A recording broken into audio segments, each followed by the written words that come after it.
তো সন্ধ্যাবেলায় যে বেরিয়েছি বন্ধুরা সাজুগুজু করে, যে রুমি আছে সাথে। কোথায় যাচ্ছিস বল? দেখলেই জানতে পারবো। হ্যাঁ, রুমি যাচ্ছে নাক ফুটো করতে। ওর খুব শখ, ওর আগেও নাক ফুটো করা ছিল কিন্তু সেটা বন্ধ করে দিয়েছে। এখন যাচ্ছে যে নাক ফুটো করতে পার্লারে। এখন যাচ্ছি আমি আর রুমি দুজনে মিলে। দেখা যাক, তোমাদের সাথে শেয়ার করবো অবশ্যই। কেমন লাগবে নাক ফুটো করে একটু জানাবে। হ্যাঁ, দেখি আগে যাই কি হয়।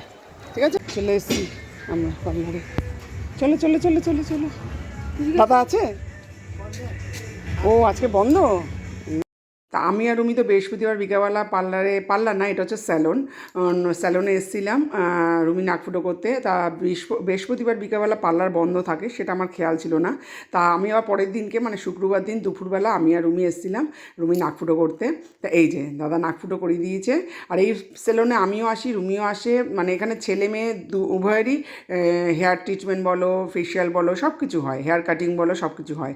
তাই এই যে নাক ফুটো হয়ে গেছে। তোমরা জানাবে একটু কেমন লাগলো। একটু ব্যথা লেগেছে, কেমন লাগলো জানিও।